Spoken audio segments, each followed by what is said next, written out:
بسم الله والابن والروح القدس الاله الواحد امين. بصوا حبايبي، الموضوع اللي عايز اتكلم فيه معاكم النهارده عنوانه انا قوي بضعفي.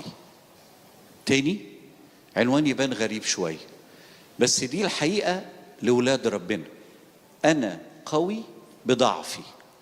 وطبعا الكلام ده مثبت عمليا. احنا النهارده بنحتفل بليله راس السنه بتاعه النيروز او السنه القبطيه او سنه الشهداء.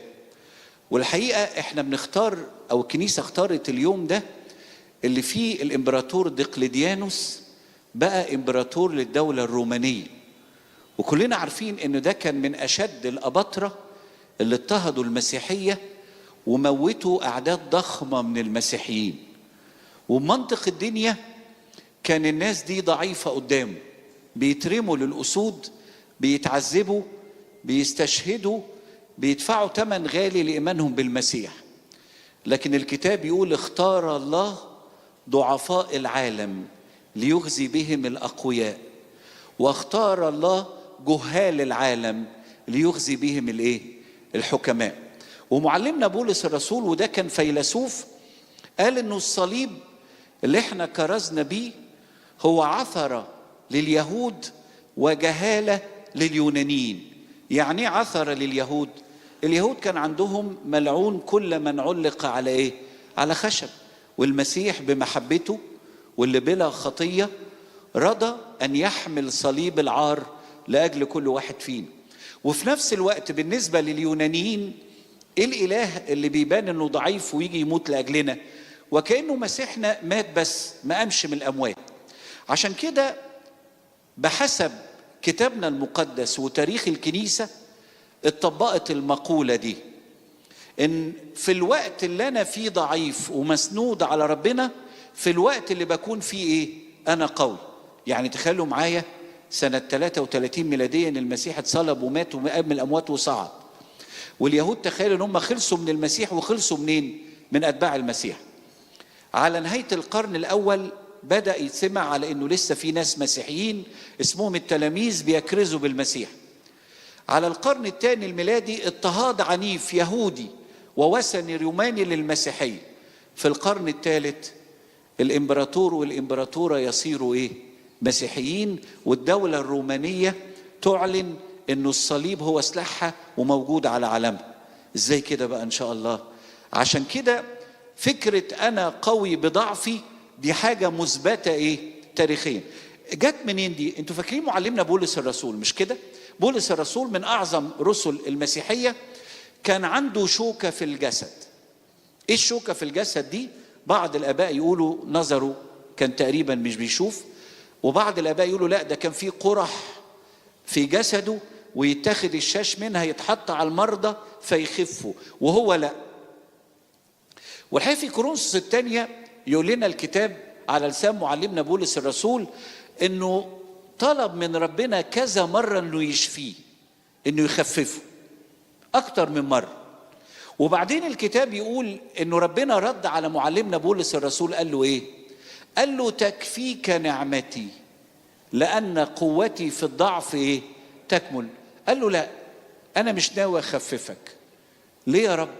ده انا محتاج ده عشان الخدمة. ده نظري لما بيضعف بخلي ناس يكتبوا لي الرسائل، وجسدي لما بيتعب بتبقى حركته تقيلة.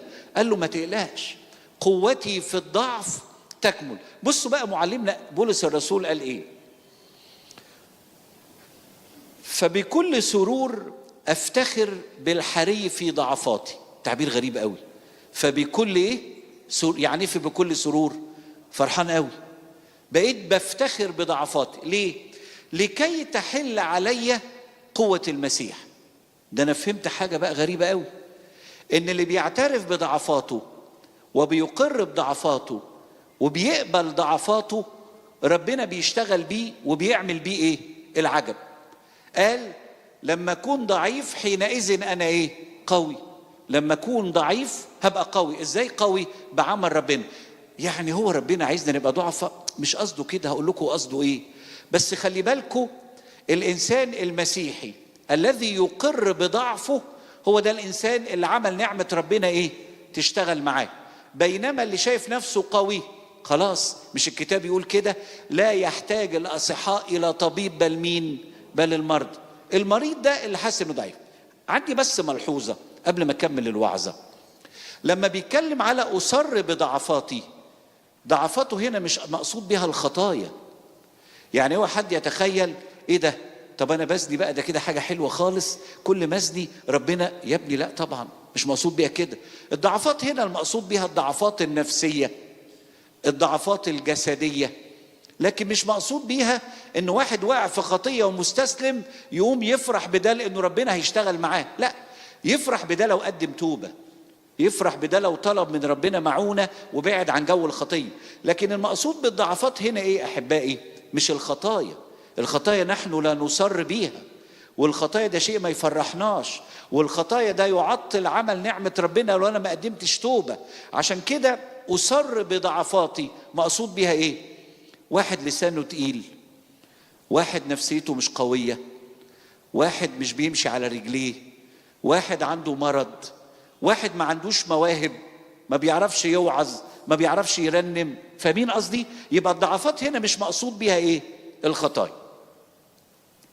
على فكرة لما بنتكلم على ردود أفعال الناس مع الضيقات أو الضعفات، وده بيبقى غالبا في الأول كلنا لأن احنا غلابة، لما نمر بأي ضعف أو ضيق بيحصل لنا ايه في الأول؟ بنتضايق ونتذمر. وفي واحد يفضل يسيب نفسه للقصة دي والضيق والتذمر ياكل حياته ودنيته ونفسيته.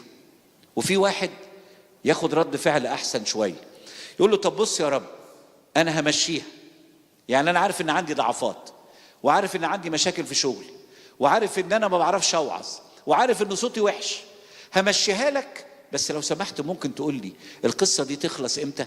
يعني اديني وقت، أنا عايز تايم سكادول. يعني تقول لي المشكلة أو الضيقة اللي أنا مريت بيها دي تخلص إمتى؟ نوع أحسن شوية. يبقى في نوع بيتذمر ومش مبسوط ويفضل سايب نفسه للتذمر، وفي واحد تاني يقول لك ايه؟ طب ما هعديها، بس اعديها بس تقول لي ايه؟ على وقت معين. وفي نوع ثالث يقول لك ايه؟ هي طولت ومش مفروض اتذمر ومش مفروض احط لربنا وقت، انا هقبل بس انا من جوايا ايه؟ متضايق. مرحله اعلى مرحله بقى اللي قالها معلمنا بولس الرسول، ودي غريبه قوي. أصر بضعفاتي. يعني ايه أصر بضعفاتي؟ بالعكس، نقط الضعف اللي عندي دي بتديني رجاء ان انا كأني ابن لأب حنين، وابنه سخن وحرارته عالية، يفضل طول الليل سهران عليه، يحط له كمادات ويطبطب عليه ويسنده لانه عنده ايه؟ عنده ضعفات. فاهمين الاحساس؟ انا عارف انه ربنا هياخد باله مني لان انا ضعيف، ولما انا أصر بضعفاتي تحل علي قوة الايه؟ المسيح. فاهمين الدرجات؟ يبقى في واحد يتذمر وده الاحساس الاول، واحد تاني يقول لك اوكي بس اديني تايم ليميت، واحد تالت يقول لك حتى لو طولت هقبل بس انا متنكد ومش فرحان ومش شاكر. والحاجه الرابعه اللي اتكلم عنها معلمنا بولس الرسول، ودي المرحله الاعلى، اني أصر بضعفاتي. ليه ربنا عمله معانا مرتبط بان احنا نبقى ضعفاء؟ ده سؤال مهم. ليه ربنا قال اختار الله جهال العالم ليخزي بهم الحكماء؟ ليه ربنا في سفر يوئيل قال الآية دي اللي يا ريت نحفظها كلنا؟ ليقل الضعيف بطل أنا. ياه، الضعيف يقول أنا بطل؟ إزاي ده ضعيف وخايب وعلى قده خالص وقدراته وإمكانياته ما تعملش حاجة؟ قال لك لوحده هو خايب، لكن لما تحل عليه نعمة ربنا ومعونة ربنا يحصل إيه؟ الضعيف ده يبقى بطل. وشفنا ده في نماذج كتير. واحنا النهارده بنحتفل براس السنه القبطيه، هو تذكار لانتصار الضعفاء بمنطق الدنيا على الاقوياء بمنطق الايه؟ الدنيا. الضعفاء اللي كانوا المسيحيين اللي بيكرزوا، والاقوياء اليهود ورؤساء الكهنه والرومان والاباطره الرومان والامبراطوريه القويه.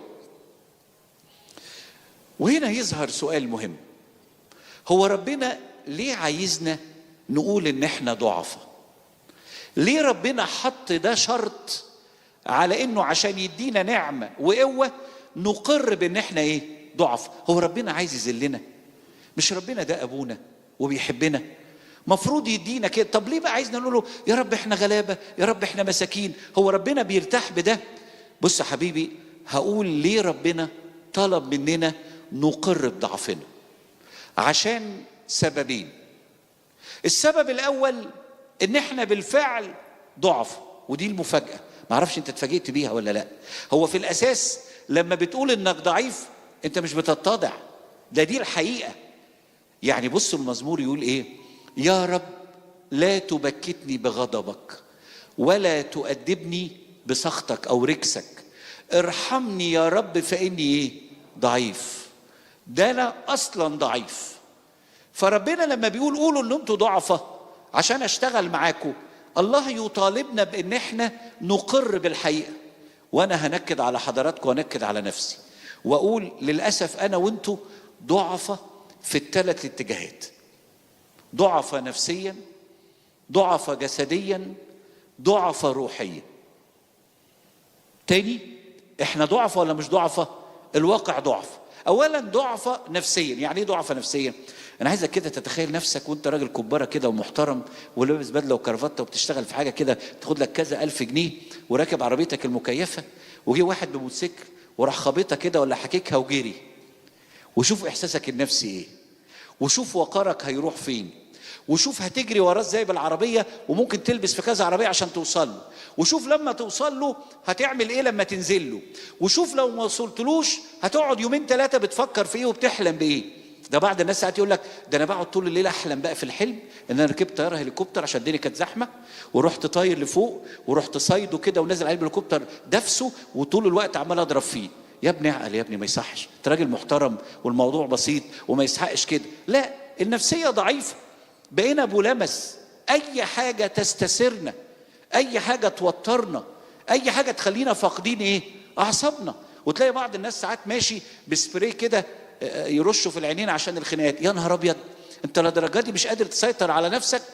طب اخبار الغيره ايه؟ بلاش العصبيه. في غيره ولا ما فيش؟ يوه، وبكثره. يعني الواحد لما يجي يقرا مثلا صمويل الاول او صمويل الاول ويشوف اول ملك لشعب اسرائيل اسمه شاول الملك، ولما تراجعوا صمويل الاول الاصحاح 9 اللي بيتكلم فيه على من هو شاول الملك وازاي انه كان مميز وازاي انه كان من سبط بنيامين وازاي ان ابوه كان جبار بأس، يعني عيله كبيره، وسبط بنيامين ده سبط البركه وراجل واصل. والكتاب يقول لك ولم يكن في اسرائيل من هو احسن منه. في اعظم من كده؟ طب النوع ده من البشر يغير؟ يغير. تعرفين غار من مين؟ من داود الغلام الصغير. قصة جولياط وانتصار داود على جولياط. البنات بتوع إسرائيل المسحوبين من لسانهم عملوا كده زي أغنية، قالوا شاول قتل ألوف وداود قتل مين؟ ربوات، يعني عشرات الألوف. اتجنن شاول، قال لك بقى الواد الصغير ده يتقال انه قتل 10,000 وانا الملك ابن قيس سبط بنيامين لم يكن وفضل عايش طول عمره متمرر بغيرته من مين؟ من داود. نقول له على داود ده قد ابنك، يقول لك لا بس بغير منه. يا عم ده جوز بنتك، ده انت حماه، يقول لك لا بس بغير منه. يا عم ده صاحب ابنك، بغير منه. يا عم ده بيقول لك انت خارج بتطارد مين، ده انا برغوته، ده انا ولا حاجه، ده انت ابويا واعظم مني، بغير منه. ايه ده بقى؟ ان شاء الله ارحمني يا رب فاني ايه؟ ضعيف. انا ضعيف، انا نفسيا ضعيف، انا اي حاجه بتاثر فيا وبتنكد عليا. انا النهارده خبر يفرح لي وخبر يدمرني. ايه ده؟ ضعيف ضعيف. يبقى لما ربنا بيقولوا قولوا ان انتوا ضعفة، هو هنا بيخلينا نقول حاجه مش في حقيقتنا ولا دي حقيقتنا؟ حقيقتنا. طيب اخبار الجسد يقول لك لا يا ابونا انا بروح جيم وبلعب مش عارف ايه وامينه وعضلاتي واقدر اشيل بال30 40 وال160 وال190 وال250. حبيبي دي مرحله الشباب، لكن اول ما تتجوز الكرش هيبان والكلام ده كله هيتحول لدهون. ولما هتعجز تبتدي بقى تمشي على ايه؟ الفزوره اياها. مين اللي بيمشي على 4؟ بعد شويه يمشي على 2، بعد شويه يمشي على 3، بعد شويه ما يمشيش. قال لك البني ادم بيمشي على 4 لما يبقى بيبي، وبعدين يمشي على 2 لما يبقى بني ادم، وبعدين يمشي على 3 لما يعجز ويمسك العكاز، وبعدين ما يمشيش لما يتحط على السرير ويبقى طريح الفراش. ده مين ده بنعمه ربنا؟ انا وانتوا. لدرجه يا حبايبي ما انا هنكد عليكم بقى، احنا لينا جدول. واحد يقول لي يعني لينا جدول؟ اقول لك يعني لينا جدول. فاكر بعد سن ال45 بقيت اي حاجه بقراها ببعدها كده، فانا معروف ان نظري من زمان 6/6 يعني زي الفل، عمري ما لبست نظاره، وراجل كنت بشتغل في الرسومات فيعني عينيا كويسه. وبعدين قلت اخد راي دكتور من اصدقائي بتوع العيون عندنا في الكنيسه، فقال لي يا ابونا انت مش عديت ال 45؟ قلت له اه من زمان. قال لي طب ما ده طبيعي. قلت له ايه اللي طبيعي؟ قال لي اصل في جدول كده. قلت له طب ممكن اخد فكره عن الجدول؟ قال لي اه طبعا، بعد ال 45 في طول نظر، بعد ال 55 في ضعف نظر. قلت له ما تكملش بقى، لان ده معناه بعد ال 65 بنعمه ربنا ما فيش نظر. ما انت تفهم ايه بقى؟ يعني انت برضو لازم يكون عندك توقع للي جاي. فطالما قال كده يبقى انت داخل على ايه؟ مفيش. انت دلوقتي فرحان بنفسك ومرحله الشباب، ربنا يدي الصحه للجميع، لكن هي مساله وقت. لما الشعر يقع او يبيض، كرش يكبر والظهر يتوجع والغضروف والرقبه والعيشه واللي عايشينها. ارحمني يا رب فاني ضعيف. ضعيف ولا مش ضعيف؟ ولا احنا كده قال يعني بنتواضع؟ لا، دي الحقيقه، ده ضعيف ونص و3/4. اما على المستوى الروحي ضعيف ولا مش ضعيف؟ لا، حدث ولا حرج. ياما في كل ليله زي ليله النيروز النهارده نوعد ربنا ونقول له نوعدك اخر مره نزعق، اخر مره نشتهي، اخر مره عينينا تبقى زايغه، اخر مره ناخد حاجه مش من حقنا، اخر مره نكذب على الناس. ويعدي الايام ويعدي السنين ويعدي المناسبات، وللاسف كما كان وهكذا يكون من جيل الى جيل والى دهر الدور. ايه طبعا مش بالمعنى الروحي الحلو، بمعنى خطايا بتتكرر وخطايا بتزيد وضعفات بتزيد وابتكار في الخطيه. ايه ده؟ ارحمني يا رب فاني ضعيف. يبقى احنا ضعفة ولا لا؟ الحقيقه لو انت شايف غير كده سامحني، يبقى انت ما بتشوفش، يبقى عندك مشكله كبيره. كلنا ضعفة جسديا، ضعفة نفسيا، ضعفة روحيا. الحاجة التانية، ليه ربنا عايزنا نقول ان احنا ضعف عشان يشتغل بينا؟ قلنا اولا عشان دي حقيقتنا، صح؟ الحاجة التانية عشان الضعيف بيتمتع بعمل الله، فبيشكر الله على عمله ويتمتع بعمل الله. اديك مثل عشان انا عارف ان الوقت وانتوا خلقكم بيضيق بسرعة. تخيل معايا طالب من الولاد اللي بيطلعوا دايما في كده، اللي هم الشطار بتوع الدراسه دول، عارفينهم؟ يطلع الاول على الدفعه والاول على الثانويه، النوع ده عارفينه؟ في نوع كده. فالولد يخش الامتحان سهل صعب بيقفله ويطلع الاول. هو من جواه يشعر بضعفه واحتياجه لله، ولا الفكره دي ابعد ما تكون عنه؟ ابعد ما هو مش ضعيف ولا حاجه، ده بيطلع الاول على الجمهوريه وبيطلع الاول على الدفعه ومرشح يبقى معيد والى اخره. في مرة من المرات والدته لقيته قبل امتحان من الامتحانات، الظاهر الامتحان كان بيبقى تقيل، المادة تقيلة فمشدود شوية، فقالت له يا ابني ما تصلي يا ابني، ما تكلم ربنا وتطلب منه معونة يا ابني، ما تتشفع بحد من القديسين يقف معاك بكرة ويصلي لك قدام عرش النعمة يسندك، انت ليه شايل الشيلة لوحدك؟ فهو عشان يخلص من زن ماما يعني قرر انه يعمل ايه؟ يصلي. بس هو بيصلي ومن جواه ايه؟ يعني مش كده؟ ان شاء الله خير يعني كل مره كده انا بطلع الاوائل دايما وما عنديش مشكله يعني. الحقيقه اللي عنده هذا الاحساس وبيصلي بالطريقه دي، تاني يوم في الامتحان هتحصل له مصيبه من الاثنين. واحد يقول لي ايه المصيبه؟ اقول لك بالراحه كده. المصيبه الاولانيه انه يحل بامتياز زي كل مره. واحد يقول له دي مصيبه؟ اقول لك اه ليه مصيبه؟ لانه لما يروح هينسى اصلا يشكر ربنا. ولو جت والدته قالت له يا ابني عيب ما يصحش الامتحان عدى على خير اشكر ربنا، وقف يعني متغصب، هتلاقيه واقف يقول له ربنا ايه؟ اشكرك يا رب لانك تجازي كل واحد بحسب ايه؟ اعماله. ودي قله ذوق. ده كده تخيل كده ربنا ايه؟ ما عملش حاجه. ما هو بيقول له انت تجازي كل واحد بحسب ايه؟ اعماله. يعني انا ذاكرت واجتهدت وشاطر فحليت، لكن انت اضفت لي وباركت لي حاجه؟ لا. يبقى خلي بالكم، اللي مش عارف انه ضعيف ومحتاج ربنا، يوم ما ربنا يشتغل في حياته ويعمل له اللي هو عايزه، يحس ان ربنا عمل حاجه ولا ما يحسش انه عمل حاجه؟ فاهمين الخطوره؟ يبقى انا لو ما اقرتش ان انا ضعيف وانا بتكلم مع ربنا، لان دي الحقيقه، ولو ما اقرتش ان انا ضعيف وطالب منه معونه، يوم ما هيشتغل في حياتي هشعر بعمله ولا مش هشعر بعمله؟ المصيبه الثانيه ان الامتحان يبقى صعب ويتوتر وما يحلش. انتوا عارفين اول حاجه يعملها ايه؟ هيجري على امه بقى يقول لها حسك عينك تقولي لي صلي تاني، انا كل مره مش بصلي بحل احسن من كده 100 مره. وبالتالي هيعند مع ربنا. يبقى نقطه نمره 2، لو ربنا قرر انه يتعامل معاه بخطه مختلفه هيقبل ولا هيصطدم؟ هيصطدم. فهمتوا ليه لازم نقر ان احنا ضعفة ونشعر باحتياجنا؟ عشان يوم ما ربنا يعمل نشكره ونقول له دايما عامر، احنا عايزين ايديك دايما، عايزين عملك دايما. ويوم ما ربنا يسمح بشيء مش عايزينه نتقبله ونشكره ونبقى عارفين.